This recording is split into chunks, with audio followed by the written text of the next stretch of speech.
A quiet, suburban home in Willoughby Hills, Ohio, became the scene of a horrifying crime, one that would expose a twisted web of manipulation, betrayal, and murder.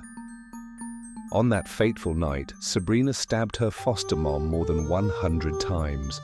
So why did Sabrina attack and kill her loving foster mother? Did her foster dad coerce her into attacking her stepmom? Let's find out. Lisa Knoefel was a loving mother, a dedicated social worker, and a woman who had dedicated her life to helping troubled children. But on the night of November 16, 2012, her life was brutally taken by someone she had welcomed into her home. 16-year-old Sabrina Zunich entered the Knoefel home as a foster child in 2011. With a difficult past and a history of instability, she seemed to have found a second chance with Lisa and her husband, Kevin Knoefel. But beneath the surface, something much darker was unfolding. Kevin Knoefel, a truck driver, and Lisa's husband took advantage of Sabrina's vulnerability. He initiated a secret affair with the teen, grooming her and manipulating her into believing she was special. But his twisted intentions ran far deeper. Kevin convinced Sabrina that Lisa was the only thing standing in the way of their love. He told her that if Lisa was gone, they could be together. He even hinted at a life insurance payout that would secure their future. And Sabrina, young and deeply influenced, believed him. In the early hours of November 16, 2012, Sabrina Zunich entered Lisa's bedroom armed with a knife. Lisa fought desperately for her life, but the attack was relentless. The social worker was stabbed and cut more than 150 times with a 10-inch serrated knife, authorities said. The killing occurred around 1:15 a.m. on November 26, 2012. Authorities say Lisa Knoefel's 13-year-old daughter saw her mother fighting for her life during the encounter with Zunich and called 911 in a chilling cry for help. What is going on? What is going on? What is going on? Hello? Officers from the Cleveland suburb of Willoughby Hills arrived quickly and found Zunich splattered with blood, still grasping the knife. The brutal crime scene left investigators searching for answers. At first, police believed Sabrina had acted alone, but as they dug deeper, they discovered the chilling truth. Kevin Knoefel had orchestrated the murder, using a vulnerable teenage girl as his pawn.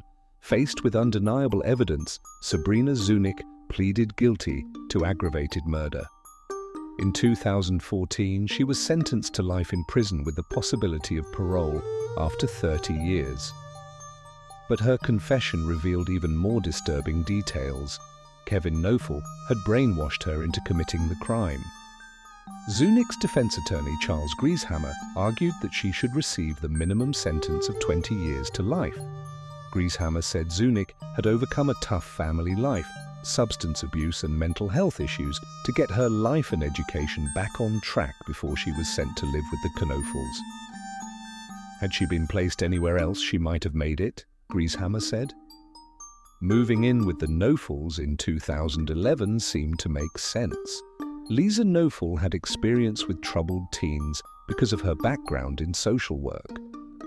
She and her husband had hosted foster children before, and there were two younger girls that Zunich could bond with, but the Knoefels had a troubled marriage.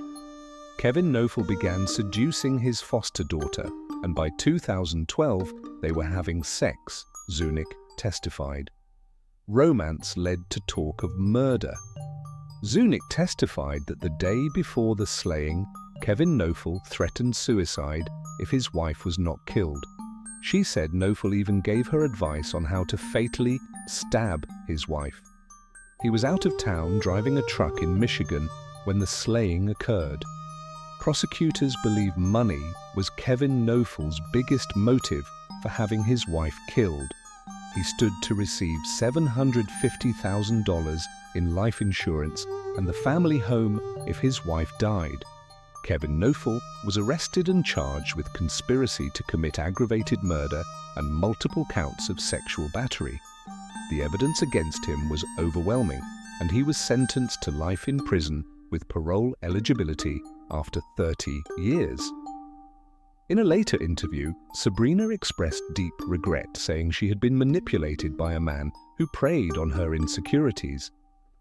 She admitted that she should have known better, but at the time, she truly believed Kevin loved her.